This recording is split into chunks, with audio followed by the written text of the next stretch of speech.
Grand slam for Masters!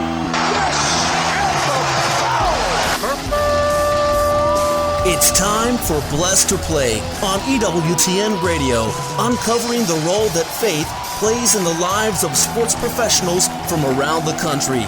And now, here's your host, Ron Meyer. Fire, score! My guest today is a Major League Baseball catcher/infielder. Austin Nola played for the Seattle Mariners, also the San Diego Padres, spent some time in the Kansas City Royals organization, is a free agent currently, so we'll see where he lands. If the name Nola sounds familiar, well, his brother Aaron Nola is a pitcher for the Philadelphia Phillies, so we'll talk all things Nola and the talent that goes through this family. But joining us today is Austin Nola. Austin, so great to have you on Blessed to Play. Thanks, Ron. I appreciate it. I'm very blessed to be on it. Thank you. Well, this is an interesting journey that you have had. You were drafted by 3 teams, which is, I think, unique. But growing up in Louisiana, I'm sure the climate is conducive for baseball. But just talk about your love for the game. Yeah, I grew up in Louisiana. Just baseball, was in the blood. Just had a love for it. I just had the love to spend time in it and work at it. And, even when I was a kid, I could remember times being in the cage and by myself hitting or throwing into a net by myself. I was like, it's kind of a little screw loose for this game, and still continue to have a little bit of that screw loose.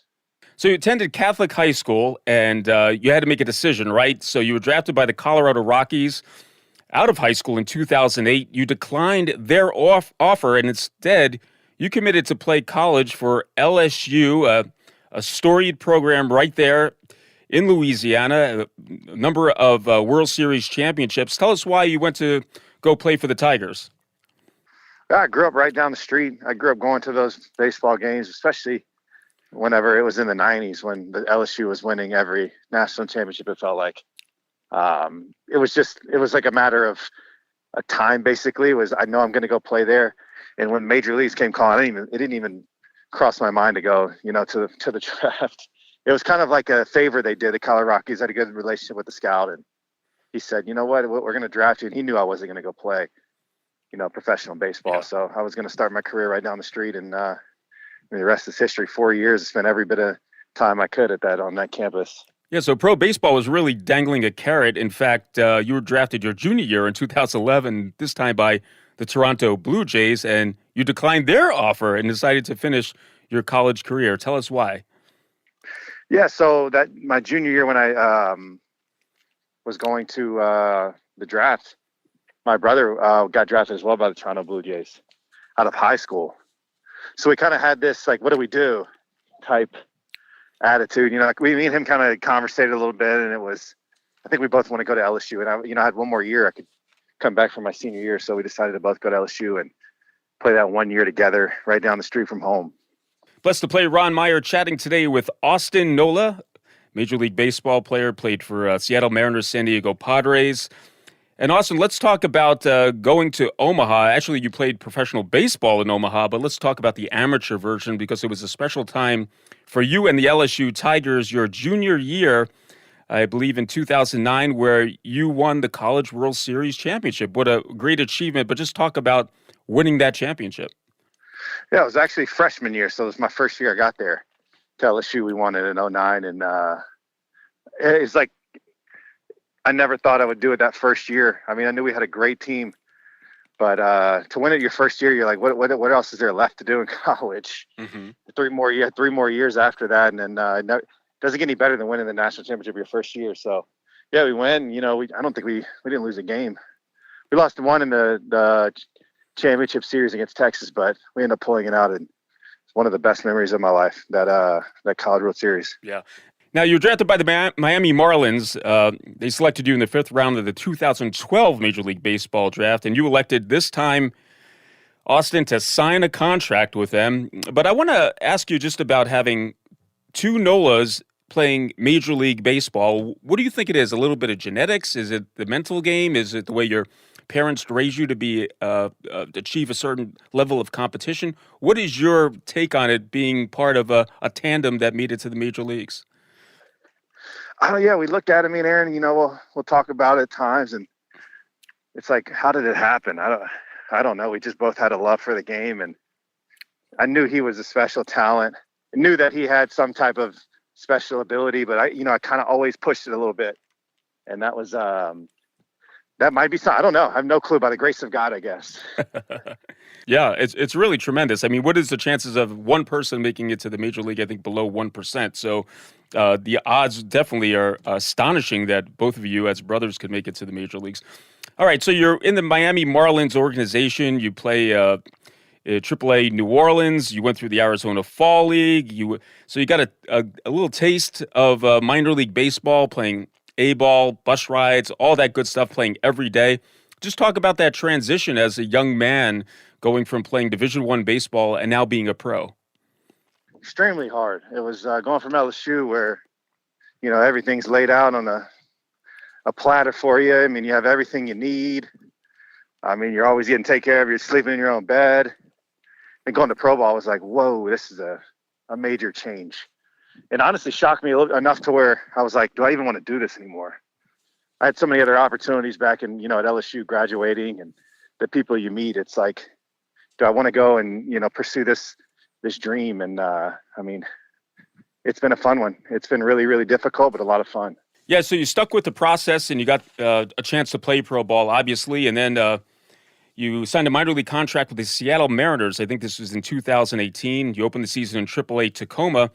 But you had your chance, Austin, on June 16th, 2019, to make your major league debut for the Mariners. Just talk about that day. Very special, obviously, but now your dreams have come true, and now you are in the show.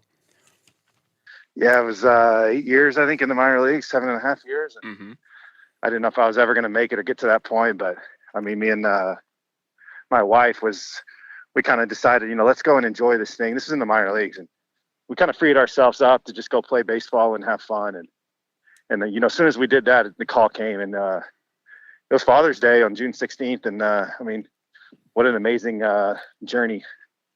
Had a lot of fun, and it was in Oakland, actually. So to see that stadium kind of end it was really tough to see. So, because that was where my debut was. So just a lot of fun. Spent a lot of time in the minor leagues, and it was worth every bit of it. Now, what I failed to mention, you made the transition. You had appearances at second and third base, I think, and then you made your transition to being a catcher. Just talk about that process. I mean, it's tough enough being a Major League Baseball catcher, but having played your collegiate baseball at shortstop, being an infielder most of your life, how was that transition for you? Very difficult. It was 2016, middle of the year, end of the year. It just wasn't seeing the opportunity as a middle infielder anymore to get to the big leagues, and I always had a dream of going to the major leagues. I just wanted. I had a love for the game that is like, well, why do I want to keep doing this? So, yeah, I hit one of those moments of I'm here in AAA playing middle infield, not playing that much, 26 years old. Mm-hmm. Is this something I want to keep doing, right? And a coach, came up to me, Paul Phillips, and we just kind of talked through it, and he gave me an opportunity. He said, "Would you like to catch?" And I said, "I don't think I would." He said, "Well, do you still want to keep playing this game?" I was like, "Yes, I do." And he's like, "Well, you might want to think about catcher." And, that kind of was the opening of this could start something new. And I just needed that extra kick to say, like, this is what I want to do. And I went with it all in 100%. Yeah, isn't that amazing when someone else could see something in you that you don't see in yourself, and then you could strive at it and do very well at it? That's really an amazing feat. Blessed to play Ron Meyer, chatting once again with Austin Nola, Major League Baseball player, played for Seattle, San Diego Padres. And speaking of the Padres, you get a good dose of postseason in your young career. A lot of players play many years and don't even go to the postseason, but with San Diego, you had a chance to go to the 2020 National League Wild Card Series and face St. Louis. But just talk about going to San Diego. You're getting a taste of what it's like to be dealt in pro ball. When you're playing at LSU, you have a finite amount of years. You know it's going to come to an end. But in pro ball, who knows? You could just get dealt at any time. But while you were in San Diego, you got a dose of postseason play. Why don't you talk about that? It's a lot of fun. It reminded me a lot of the, postseason play with LSU. We got a lot of postseason at LSU, and there's nothing like the postseason in the major leagues. It's obviously we just got done watching it, and it's electric. The atmosphere, every pitch counts, every play matters. It's everything you work for from spring training all the way through the season. And I just had so much fun. I pray and hope to get back again on a postseason team and a chance to play in the World Series, because there's nothing like playoff baseball. And being a Major League Baseball player, it's just it's really a mental battle. In fact, you dealt with injuries. You fractured your middle finger, your left hand while attempting to catch a foul tip. So you're catching, you're getting banged up.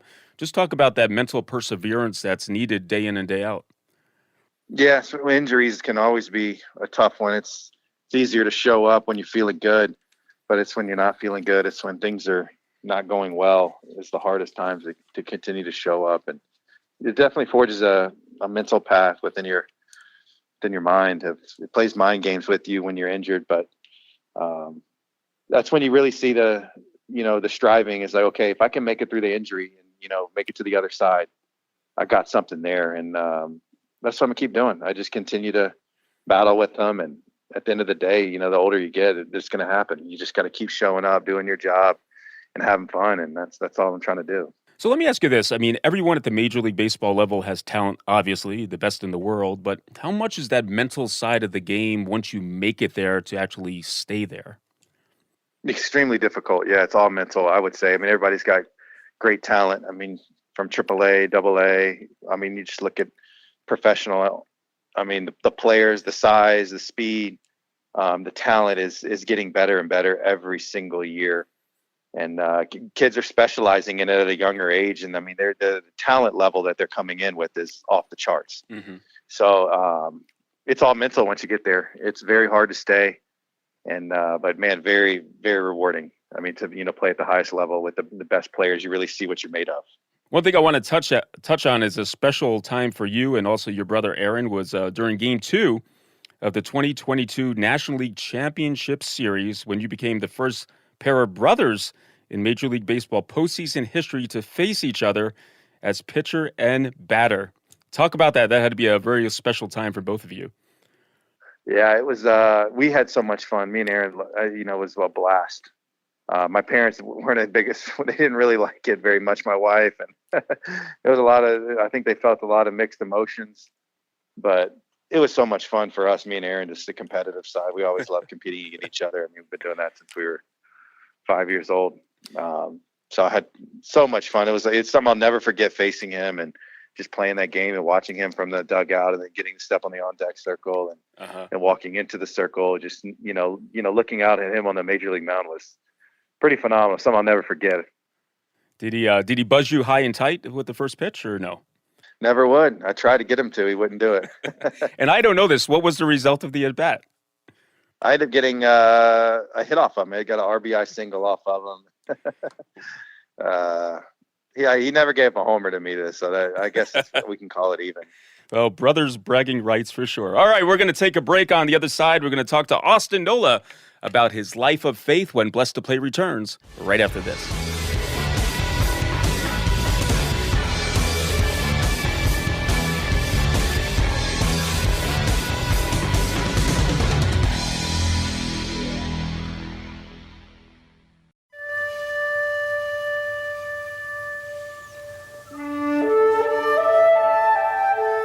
Glory be to the Father, and to the Son, and to the Holy Spirit, as it was in the beginning, is now, and ever shall be, world without end. Amen.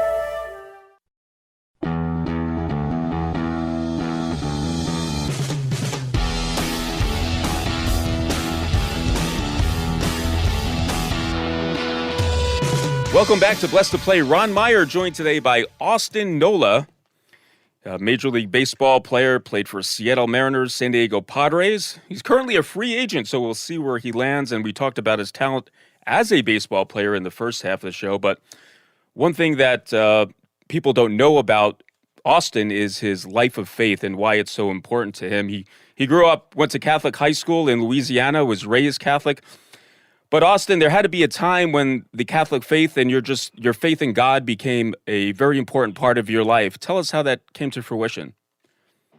Yeah, it was.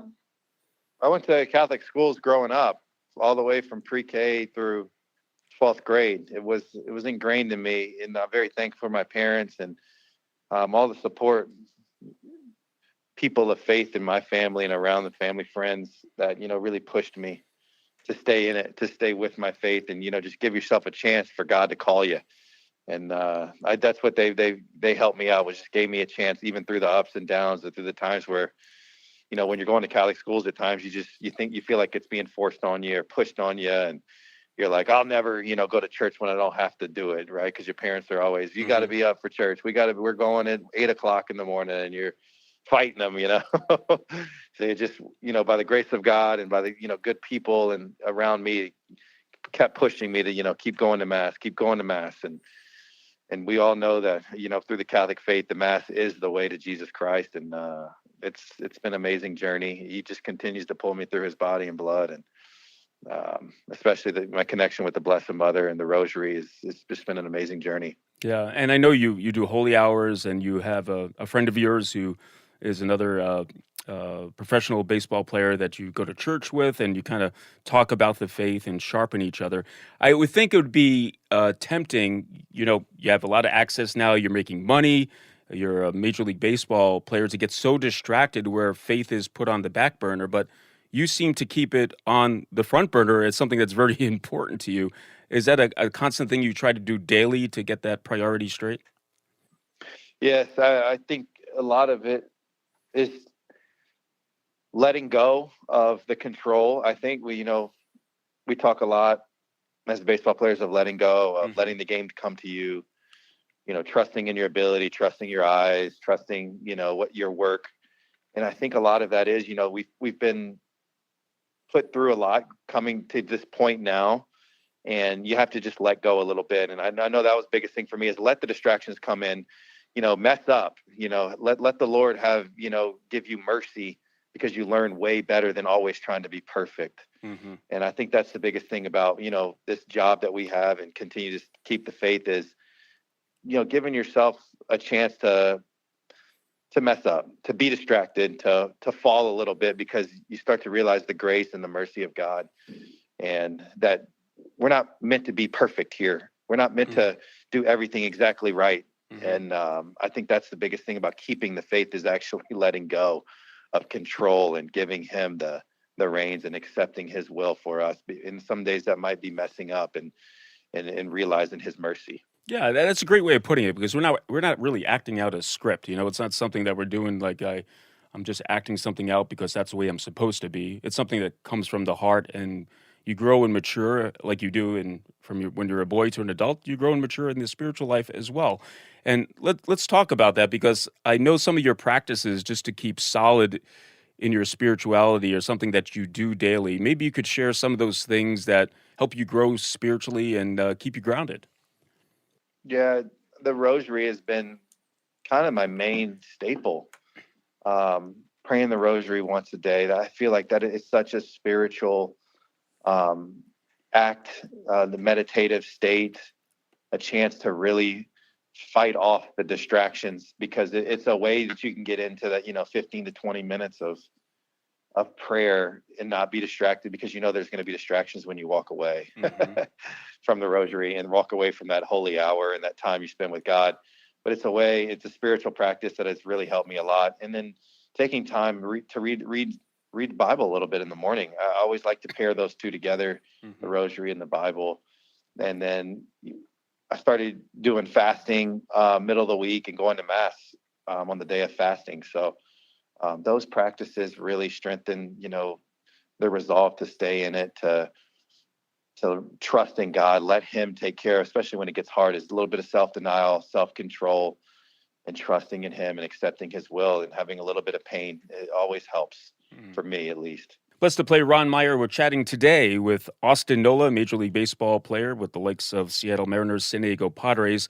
And Austin, I've been in a Major League Baseball clubhouse. I know the environment. I know there's a Catholic mass that's being said, but there's a strong non-denominational part of that as well, non-Catholic.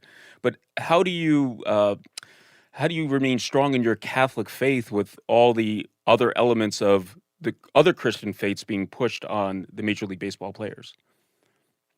Yeah, we're blessed in Major League Baseball to have Catholic Mass in every one of the 31 or 32 teams, 30 teams maybe. Every team has it, I believe. We have a very good Catholic athletes in action group, and to be able to go to Mass on Sundays and go play a game right after is one of the greatest blessings of Major League Baseball. Is you get to go to Mass with your fellow teammates, and then you get to go play a game after. I mean, there's nothing better than that combo right there, is to go to Mass in the morning and go play a Major League Baseball game in front of 40,000 people. I think just having that ability to go worship God in any way has been amazing. And, non-denominational or Catholic, we all get a chance to do it. And by the grace of God and by his mercy, he continues to give it to us no matter what denomination. And I'm just so blessed to be able to have the body of Christ on a Sunday, right before a game. I think that's just been such an amazing, I would say, honor and blessing to have that, because I would say that that's the one thing that we take for granted as Catholics at times, is to receive that body and blood of Christ every day, when, at the drop of a hat through the Mass. Yeah, so you're having this great event that's happening, the most important event happening right before you step on the field. And like you said, there's 40 to 50,000 people you're playing in front of. And really the most important event was the time that you went to Mass, not so much the game that day, which is kind of a great analogy there of the importance of your day. But like you mentioned, the Catholic Mass is now set at, I think, every Major League ballpark, and it's open for the players to attend and staff as well. So they all worship together at that certain time. I want to ask you about your teammates, and just, I know that the Major League Baseball culture now is so diverse. I mean, there's a lot of Latin American players, players from all over the country, different backgrounds, different faiths. It's an interesting, just being in a Major League Baseball clubhouse and meeting people from all over the world. Talk about that interaction with these different cultures. Yeah, it sharpens you to see how guys grew up, from different countries, parts of the United States, overseas. It's really cool, because we're all longing for something more than what we're doing on that field. You're so right on. The most important part of our day at times is that Mass in the morning, or that quiet time you spend with God, in that meditative state, that prayerful state of just letting go of the distractions and just being present. And I think a lot of guys, the culture we're starting to see is everybody wants that. I mean, you're getting all these new apps of meditation apps and all these spiritual type practices of stretching and yogas and nature. You're getting you're starting to see a lot of guys dive into it, because it's calming their brains before they go out and the chaos happens on the field, and you're wanting to perform well. So it's just another sign that God is in everything, and that he is working his way in any way, to get through all of us, in the distracted world, through money and all the, things that plague us as human beings in our lives. He's working his way through, and it just gives another reason to believe that he's going to continue to prevail in any endeavor we're going to take. Yeah, very well said. Let's talk about just your faith and how it helps you as a professional athlete. Now, particular to baseball, I mean, every player goes through prolonged slumps. You go through these tough parts where you're trying to do your best, but the results aren't there. We talk about these adjustments you have to make as far as getting traded. You're making a living for your family. You're moving your family with you. There's a lot of stuff going on, and people don't realize that in the life of a Major League Baseball player. In fact, you get to the stadium, you're probably there for like 10 hours before you get to the stadium, before you get home. So it's a very long day. But just talk about how your faith puts everything in perspective and helps you deal with the adversity and struggles of being a pro athlete.